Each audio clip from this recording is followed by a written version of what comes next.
Don't talk to me at this party. You're embarrassing, she demanded at the door. I said, deal, and left. She texted an hour later. Where did you go? I replied, somewhere I'm not embarrassing, and blocked her number. What happened next? Hey viewers, before we move on to the video, please make sure to subscribe to the channel and hit the like button if you want to see more stories like this. Thanks. Let me start from the beginning, because context matters. My name's Alex, late 20s, software developer at a mid-sized tech firm in a quiet suburb outside a major city. Nothing flashy, but steady. I met Emily 3 years ago through mutual friends at a low-key barbecue. She was vibrant, outgoing, the kind of person who lights up a room with her laugh and stories. I was more the reliable type, planning dates, remembering anniversaries, that sort of thing. We clicked fast. She was working as a marketing coordinator back then, always talking about climbing the ladder, networking, being seen at the right events. I was all in from day one. Committed, loyal, the works. When she lost her job 6 months into dating, I covered rent for our shared apartment without a second thought. We'll get through this together, I'd say, and I meant it. I skipped a promotion opportunity that would have meant relocating because she wasn't ready to move. Instead, I hustled side gigs to keep us afloat while she job hunted. Emotional support? I was her rock during family drama, her mom's health scare, her sister's messy divorce. I'd listen for hours, offer advice, even drive her to appointments. But looking back, the cracks were there. Emily started comparing me to other guys subtly at first. Look at this influencer couple on Instagram. They're always at these glamorous parties, she'd say, scrolling her phone while we watched Netflix. I'd brush it off. I wasn't into that scene. My idea of fun was hiking or coding personal projects, not chasing likes. Over time, though, it escalated. She'd post selfies from work events, tagging colleagues, and I'd noticed the flirty comments from this one guy, Jake. He was her coworker, flashy sales rep, always bragging about his weekend escapades on social media. Emily would laugh it off if I mentioned it. Oh, Alex, it's just networking. Don't be insecure. I wasn't insecure, I was observant. But I trusted her. We had talks about the future, marriage, kids, the whole deal. I even started saving for a ring. Meanwhile, she grew distant. Fewer date nights, more girls' nights out, or work happy hours. I'd come home to an empty apartment, heat up leftovers, and wait up. When she did show, she'd be buzzed, rambling about how boring our routine felt. We need more excitement, Alex. Life's too short for Netflix and chill every weekend. I tried. Booked a surprise weekend getaway once. Nothing extravagant, but thoughtful. She seemed appreciative at first, but halfway through, she spent most of it on her phone, liking Jake's posts. That stung, but I didn't push. Loyalty meant giving space, right? Wrong, as it turns out. Fast forward to the night everything imploded. Our mutual friend Sarah's house party. It was a casual thing, backyard setup, string lights, music, about 50 people from our overlapping circles. Emily had been hyped about it all week. This is going to be epic. Everyone from work is coming. I figured it'd be good for us, mix things up. I got ready in my usual jeans and button-up, nothing over the top. Emily, though, she spent hours primping, new dress, makeup on point, like she was heading to a gala. We were supposed to go together, but she texted me last minute. Running late? Meet me there? No big deal, I thought. I arrived around 8 p.m., parked down the street, and walked up. The party's in full swing, laughter spilling out, grill smoke in the air. I spot Emily right away near the door, chatting with a group, Jake included. She's laughing at something he said, her hand on his arm a second too long. I approach with a smile. Hey babe, looks fun already. She turns, and her face, it drops. Not in a happy to see you way, but like I'd just crashed her vibe. She pulls me aside quick, away from the group, her voice low and sharp. Alex, what are you doing here so early? I told you I'd text when to come. I blink, confused. You said meet you here. Everything okay? She glances back at Jake and the others, then hisses at me. Look, don't talk to me at this party, okay? You're embarrassing. With your boring job stories and that outfit. God, it's like you're trying to blend into the wallpaper. I need space tonight. Jake and the team are here, and I can't have you hovering like some needy boyfriend. Just mingle or something, but not with me. Her words hit like a gut punch. Embarrassing? After everything? I feel the heat rise, but I don't explode. Years of keeping cool under pressure at work kick in. I just nod, voice steady. Deal. She smirks a little, like she's won. Good. Now go grab a drink, or whatever. I'll find you later if I feel like it. Twisted logic, right? Like I'd been the one begging to tag along. She spins back to the group, laughing louder, as if nothing happened. I stand there a beat, the music thumping in my chest, people brushing past. Part of me wants to call her out, demand an explanation right there. But no, dignity first. I turn and walk out the door, back to my car. No scene, no texts blowing up her phone. Just gone. An hour later, my phone buzzes as I'm driving home. It's her. Where did you go? Come back. The party's heating up. I pull over, stare at the screen. The hurt boils, but I keep it calm. Tap out. Somewhere I'm not embarrassing. Send. Then block her number. No more games. That night, I crash on the couch, replaying it all. How had I missed the signs? The comparisons, the distance. It wasn't just a phase. She'd been emotionally checking out for months, treating me like a backup plan while eyeing Jake. I didn't sleep much, but by morning, one thing was clear. I wasn't begging her back. Time to detach. The next few days were a blur of silence and self-reflection. I didn't unblock her, didn't reach out to mutual friends for intel.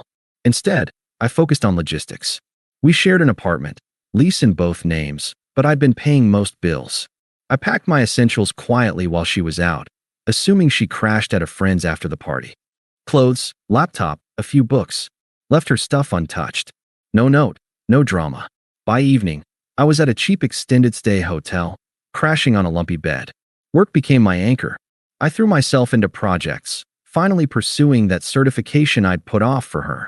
Gym too. Started a routine, nothing intense, just consistent. It helped burn off the confusion. Why me? I'd been loyal, supportive, undeserved, all of it. Flashbacks hit hard. The time I drove through a storm to pick her up from a work thing that ran late. Or when I cooked her favorite meal after a bad day, only for her to scroll her phone the whole time. I'd sacrificed pieces of myself. And for what? To be called embarrassing in front of our world? Weeks turned into a month. No word from her directly. Blocked, remember? But I heard whispers through the grapevine. Sarah, the party host, texted, "Hey, what happened? Emily said you bailed early." I kept it vague. Just wasn't feeling it. Didn't badmouth, no point. Internally, though, the unfairness gnawed. She'd publicly humiliated me, chosen excitement over commitment. But I didn't lash out online or drunk dial. Dignity meant processing alone, rebuilding without spectacle. I found a new place, a small studio downtown, closer to work. Furnished it minimally, bed, desk, plants for some life. Started hobbies I'd neglected, reading sci-fi, joining a coding meetup group. Made a couple new friends there, guys who shared my boring interests. Even dipped into dating apps casually, nothing serious, just coffee chats to remind myself I wasn't the problem. About 2 months in, the first crack in her facade showed, but I didn't know it yet. A mutual buddy, Mike, mentioned over beers. Emily's been posting a ton with Jake. Looks official now. I nodded, unsurprised. Good for them. Inside, it twisted the knife. Confirmation of the cheating I'd suspected. Emotional at least, probably physical. But I didn't spiral. Instead, it fueled me. Promotion came through at work, better pay, remote flexibility. I treated myself to a solo trip, weekend hiking in the mountains. Fresh air, no drama. For the first time, I felt free, clear-headed. The confusion faded. I saw her for what she was, manipulative, always chasing the next high. Little did I know, her upgrade was about to crash and burn. But that's for later. In those quiet months, I sat with the betrayal, let it breathe. No rushing to revenge or reconciliation. Just me, building a life where I wasn't anyone's embarrassment. It was around the 3-month mark when the first hints of her downfall trickled in. I wasn't stalking her socials. I'd unfollowed everything tied to her circle to keep my peace. But mutual friends? They talk. Mike, the same guy who'd mentioned her going official with Jake, hit me up for coffee. We met at a local spot, neutral ground. He looked uneasy, stirring his drink too long. "Dude, Emily's not doing great," he started, glancing around like she might pop out. "That thing with Jake? It's imploding." I raised an eyebrow but kept it neutral. "Oh, yeah. Turns out he's not the charmer she thought. Verbally abusive, from what I hear. yells at her over nothing, controls who she talks to. And get this, he's been cheating on her too. Multiple women at work. The office gossip mill is brutal. I nodded slowly, sipping my coffee. Inside, a flicker of that ironic justice hit. She'd discarded me for excitement, and now she was unraveling in it. But I didn't gloat. Sounds rough? I said flatly, no sympathy creeping in. Mike leaned in. She's been asking about you. Wants to know if you're okay. Said she regrets how things went down at the party. Regrets? After calling me embarrassing? I almost laughed, but dignity held. I'm fine, Mike. Better, actually. He pushed a bit. Maybe talk to her? Clear the air. Nah, that chapter's closed. I changed the subject to work, and we wrapped up soon after. But it planted the seed. Karma was circling. A week later, the direct hit came. My phone rang from an unknown number. I almost ignored it, but curiosity won. Hello, Alex? It's Emily. Her voice was shaky, not the smug tone from the party. Please don't hang up. I stayed silent a beat, then, what do you want? A pause, like she was scripting it.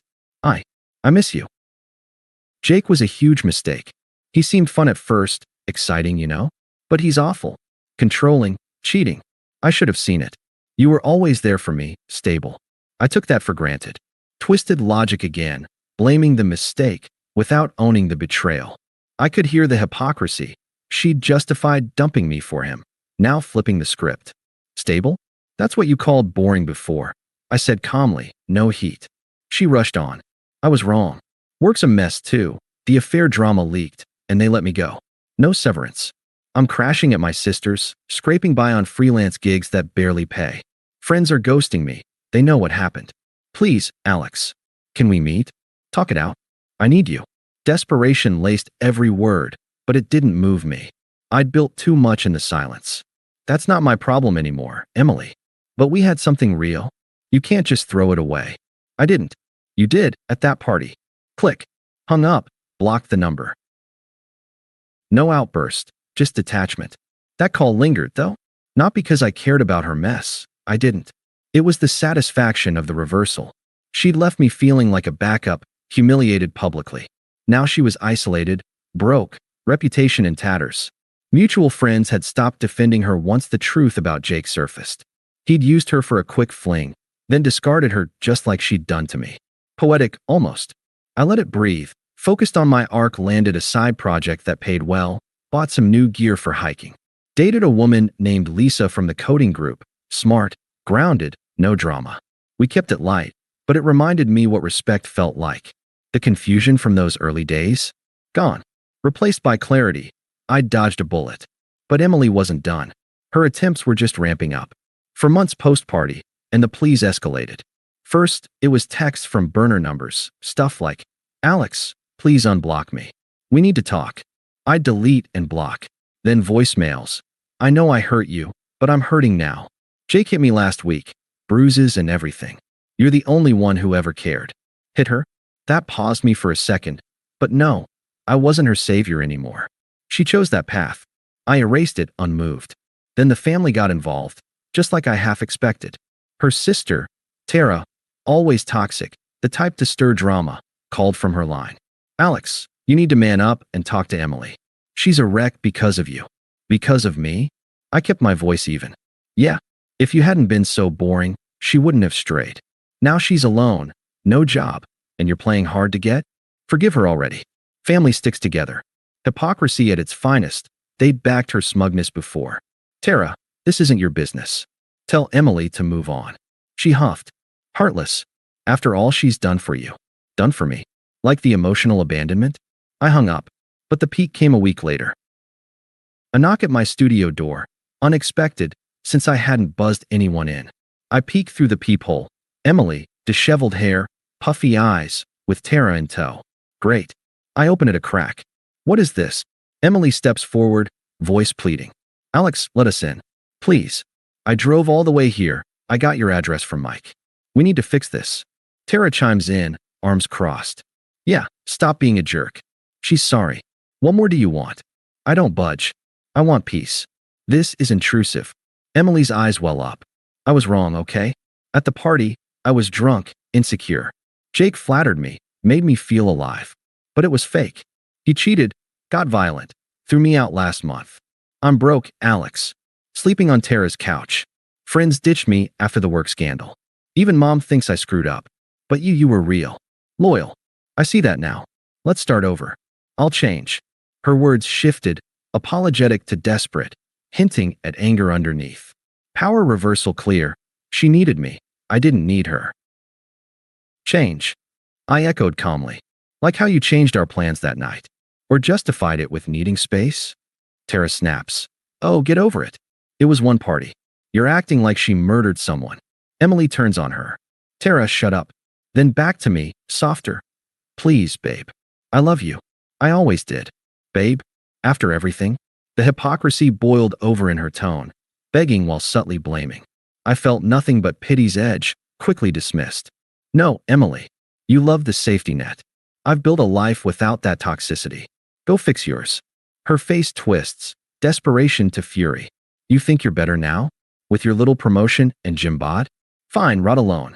You'll regret this when I'm back on top. Tara drags her away, muttering. I close the door, lock it. Heart racing, but steady. No sympathy, no second thoughts.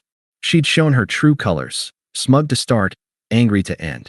After that, radio silence for a bit. I thrived harder. Lisa and I got serious, trips planned. Work boomed. The unfairness? It fueled growth. But one last encounter loomed, at Sarah's wedding. 6 months after the party, Sarah's wedding rolled around. I almost skipped it, too many ties to the old circle, but Lisa convinced me. Show them you're good, she said. So we went, me in a sharp suit, her in a stunning dress. The venue was a cozy garden setup outside the city, string lights, live band, open bar. Felt like a full-circle moment. I spot Emily early, across the lawn during cocktails. She looks rough, thinner, forced smile, solo. No Jake. Our eyes meet. She beelines over, weaving through guests. Alex, she starts, voice low but urgent. Didn't expect you here. Can we talk? Privately. Lisa squeezes my hand, but I handle it. Not much to say, Emily. She glances at Lisa, jealousy flashing. Who's this? My girlfriend, Lisa. Simple, no elaboration. Emily ignores her, focusing on me. Please. I've been thinking. That night at the party, I was awful. Demanding you not talk to me, calling you embarrassing. It was stupid. Jake destroyed me. Abusive, cheated, left me with nothing. Lost my job, friends, everything. But seeing you now, you're thriving. I want that back. Us. I'll do anything. Her plea hangs, desperate as ever. Guests nearby glance over. Public, just like her betrayal. Power flipped. Me composed. Her unraveling on display. I mirror her words coolly. You said I was embarrassing. Turns out, chasing excitement was the real embarrassment for you. She flinches. I know. I was wrong. Forgive me. Forgive? No. Indifference rules now. Emily, you're irrelevant to my life. I've got a great job, real friends, someone who respects me. This, I gesture to the wedding, Lisa, everything, is what moving on looks like. You're a footnote. Her face crumples, but no tears win me. You'll never find better than what we had. I smile faintly. Already did. Turn, walk away with Lisa. We dance later, laugh with friends. Emily slinks off early, alone. Saw her glance back once. Realization dawning. What she lost, I gained tenfold. That was it. No more contact. I've blocked the remnants, built boundaries. If you're reading this, and it hits home, walk away with dignity. Karma handles the rest. Thanks for watching. Make sure to subscribe to the channel and hit the like button. What do you think about this story? Share it in the comments.